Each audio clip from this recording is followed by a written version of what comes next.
The Racial and Social Implications of Educational Tracking by Lena.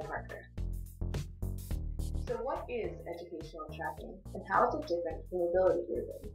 Both include the separation of students based on academic achievement or ability into groups that learn at varied paces or learn different information. Though at times ability grouping and tracking can be hard to differentiate, ability grouping is usually less permanent and less rigid. It's usually implemented in elementary schools and within a classroom. For example, a redbird and bluebird system exists in many American elementary schools. Children are separated into bluebirds and redbirds based on reading ability. These students read different levels of books in reading groups within the classroom.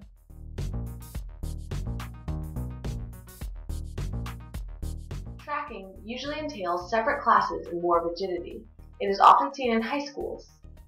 In this situation, students are separated by ability level, determined by several factors, and are put in separate classes of varying levels. In these classes, various curriculums are taught, usually varying in difficulty. The aim of this is to tailor curriculum to the student and their ability, so students understand the material they're being taught and can be successful within their tracks. Tracking is the practice of separating students within a school into classes with varying curriculums based on ability level and expected future.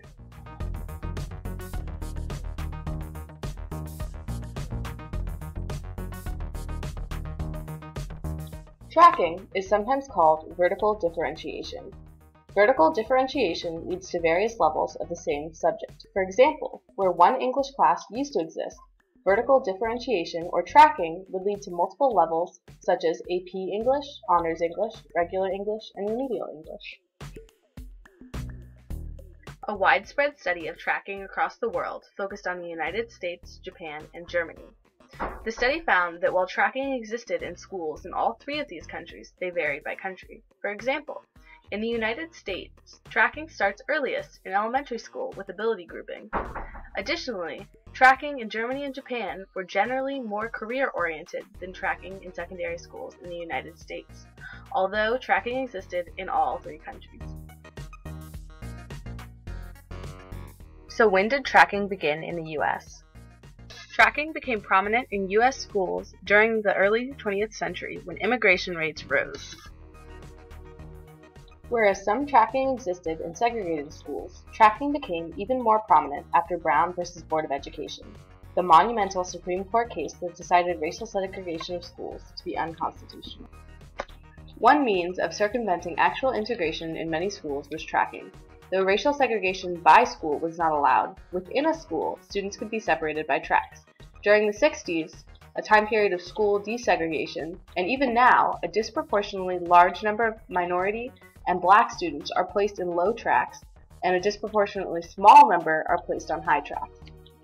For this reason, tracking has been called de facto segregation. Legislation, other than the 1954 Brown v. Board of Education case, prevents racial divisions in schools. For example, Title VI of the 1964 Civil Rights Act addresses educational tracking. 2002 revisions to this title add, the requirements of Title VI apply to all school districts in the United States that receive funding from federal programs. Title VI prohibits discrimination on the basis of race, color, or national origin in the assignment of students to schools or classes. It also prohibits discrimination in ability groups or tracking students. Racial segregation is one of the largest issues centered on tracking. To understand how race and other problems concerned with tracking arise, you must understand the components of tracking. So let's start at the beginning. How do students end up on their current track? Sometimes elementary schools and middle school ability grouping feeds into tracking. Standardized testing also can determine tracks. Teacher and counselor recommendations, as well as students' choice, play into the placement as well. Carolyn Tyson, a professor at UNC Chapel Hill, especially focuses on race and self-selection of courses in tracking. Her book is called Integration Interrupted: Tracking, Black Students, and Acting White After Brown. Tyson argues that self-selection plays a large role in how racially divided high schools which are tracked are.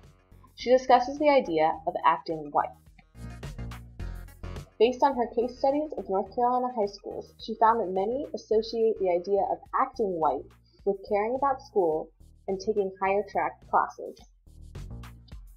Tyson finds that many black students in higher tracks find themselves in the minority among whites and are discouraged by black peers to take higher track classes, therefore sometimes electing lower track classes. She identifies these attitudes as harmful towards a decrease in racial separation in schools. In her own words, the connection between racialized tracking and students' linking of achievement-related behaviors to whiteness has received far too little attention. Likewise, in an address on education, President Obama notes these attitudes are harmful and pushes for a need to, quote, eradicate the slander that a black youth with a book is acting white. Aside from self-selection, other means of track placement, such as teacher recommendation and standardized testing, have also been accused of leading to racial separation. Now that we understand a little bit about how students are placed into tracks, how do these tracks differ? In theory, they only differ in difficulty and are otherwise equal in providing equally quality educations for different futures. However, many sources show a lack in said equality.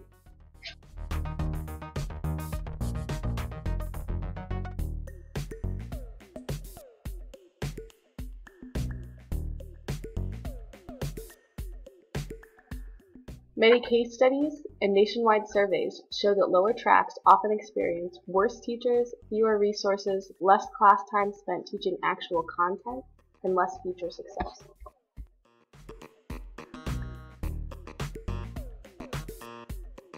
M.K. Finley, a Missouri State professor, studied teachers in schools with tracking systems and discovered that not only are students tracked on ability, but so are teachers. Since almost all teachers would rather teach higher level courses, the best teachers are often assigned these as a reward, leaving worse teachers stuck with remedial and lower level courses. Teachers often express less motivation and effort when teaching these lower level courses. He also found this causes teachers to become part of the tracking system, and in the words of Finley, this leads to the reproduction of social order. To fully understand tracking, one must look at both the pros and the cons of tracking, and from there decide how to improve it.